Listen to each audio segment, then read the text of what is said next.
Hi everyone, this is my second attempt at doing a true crime documentary. The first one I wasn't very confident. I was nervous and everything else. Let's see if I can do a little bit better this time around.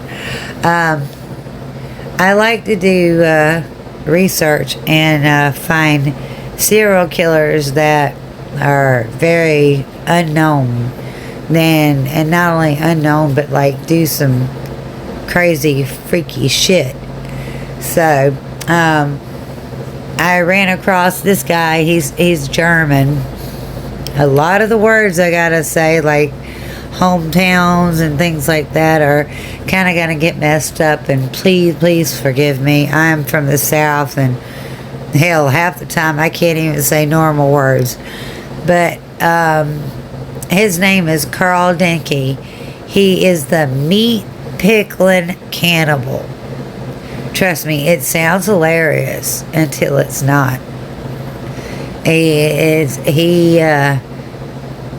did a number.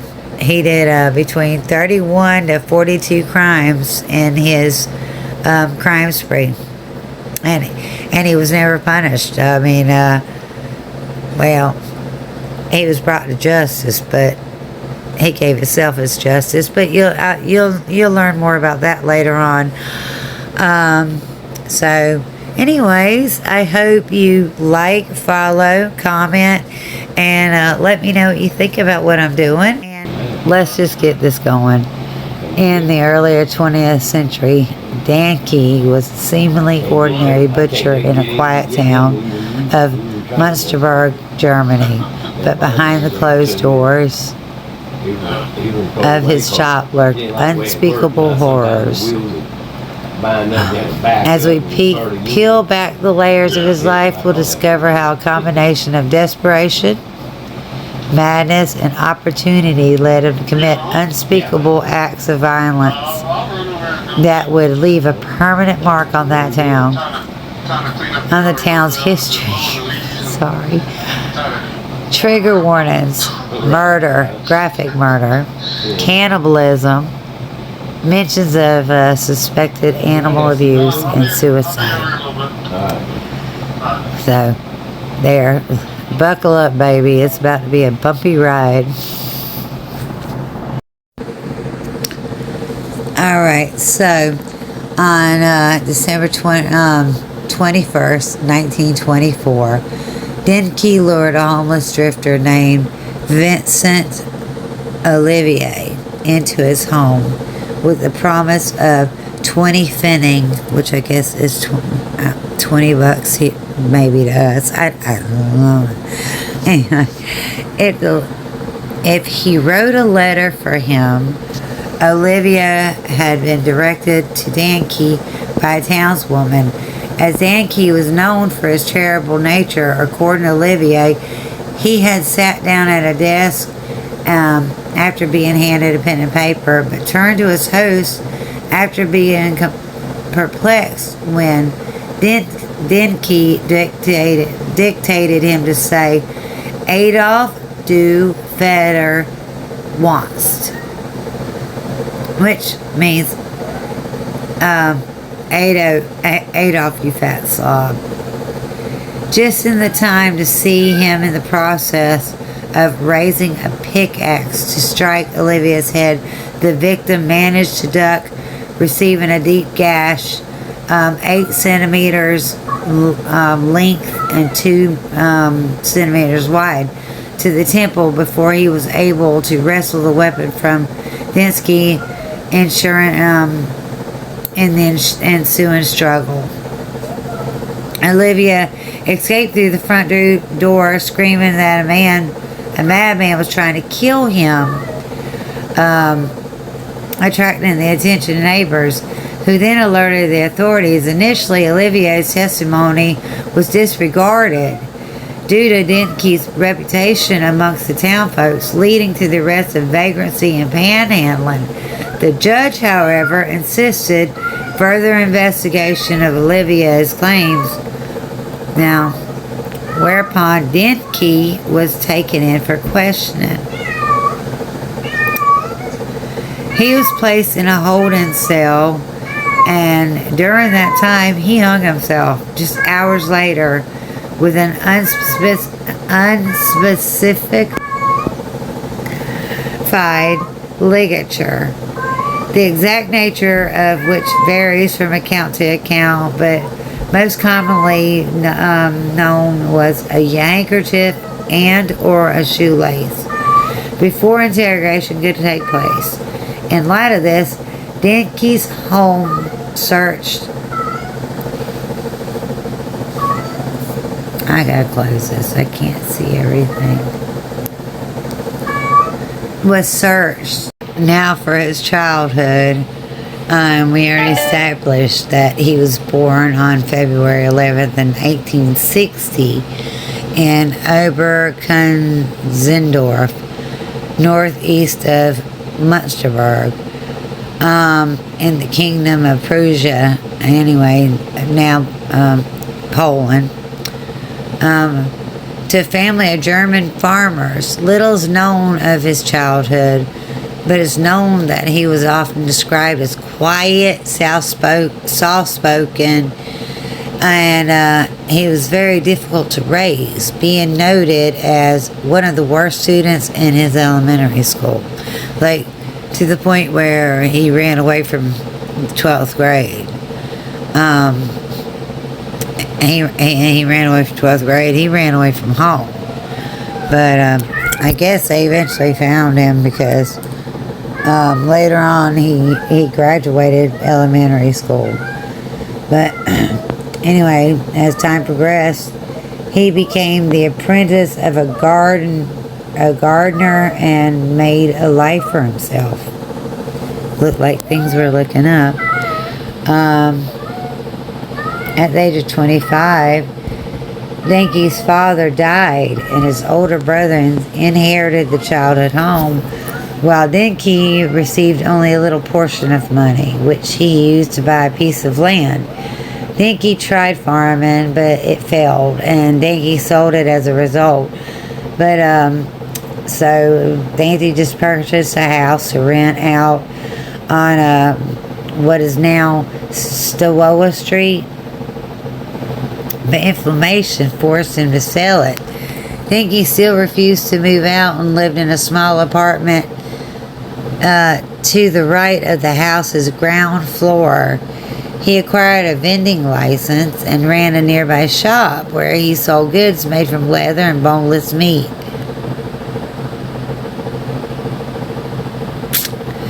Yeah, okay. And which most speculate had contaminated human remains.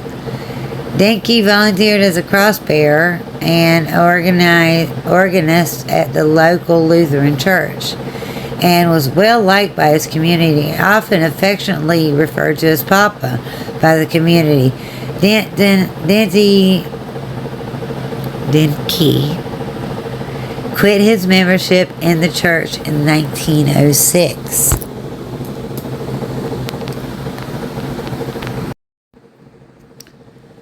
Alright, so on December 21st, 1924, Danke lured a homeless drifter named Vincent Olivier into his home with the promise of 20 pfennig, which I guess is $20 maybe to us. I don't know. Anyway, if he wrote a letter for him, Olivia had been directed to Danke by a townswoman. As Danke was known for his charitable nature, according to Olivier, he had sat down at a desk after being handed a pen and paper, but turned to his host after being perplexed when Danke dictated him to say, Adolf du Vater wants, which means Adolf, you fat slob. Just in the time to see him in the process of raising a pickaxe to strike Olivia's head, the victim managed to duck receiving a deep gash, 8 centimeters length and 2 centimeters wide, to the temple before he was able to wrestle the weapon from Densky, ensuring in the ensuing struggle. Olivia escaped through the front door, screaming that a madman, was trying to kill him, um, attracting the attention of neighbors, who then alerted the authorities. Initially, Olivia's testimony was disregarded due to Denke's reputation amongst the town folks, leading to the arrest of vagrancy and panhandling. The judge, however, insisted further investigation of Olivia's claims. Now, whereupon Denke was taken in for questioning. He was placed in a holding cell, and during that time, he hung himself just hours later with an unspecified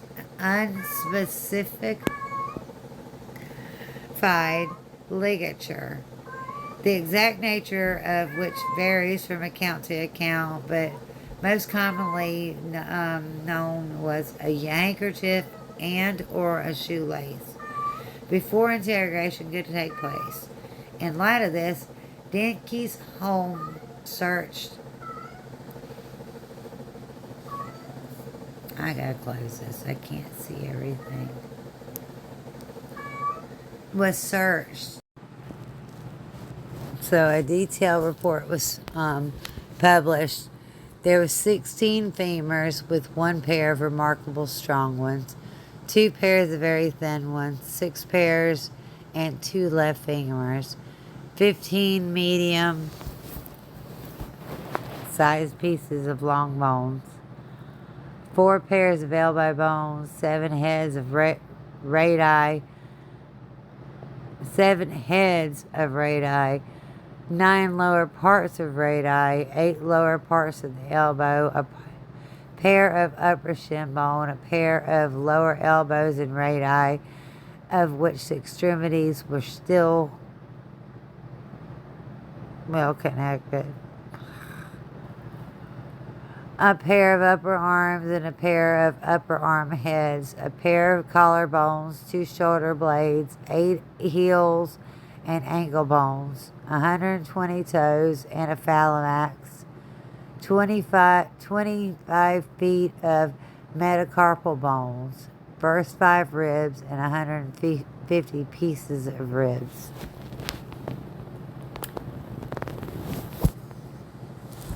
Decades later, Denke's case remains mostly forgotten. Still, much about his life, motives, methods, exact number of victims remains unknown. There's only 2 photographs of him that exist. There's obviously one where he's living, and then there's the one where he's, I think I already said this, he's dead in the coffin. Serial killer William Bruckner was found to have had an interest in Denke and Prince Harmon's cases, with a note in his workplace reading, that's not English, and I'm sorry, I don't have translation on there, but it's talking about mass murder with question marks.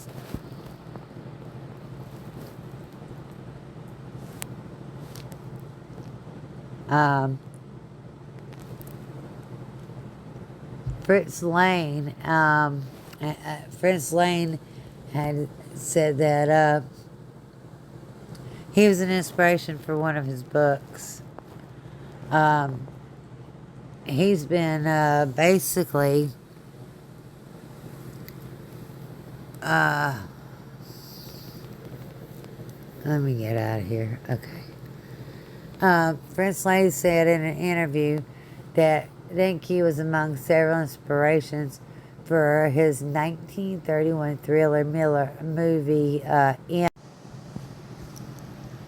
His book M.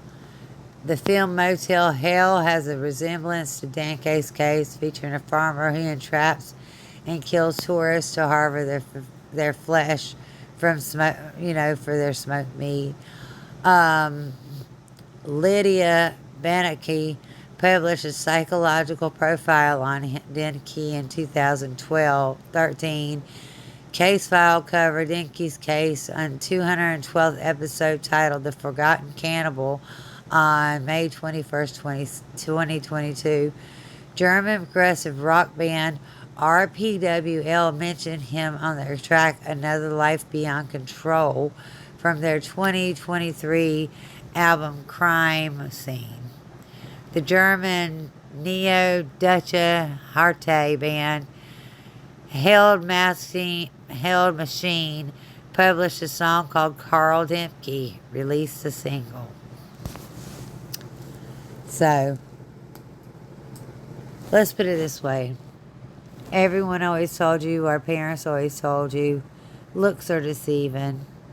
Times are hard. It was hard back then.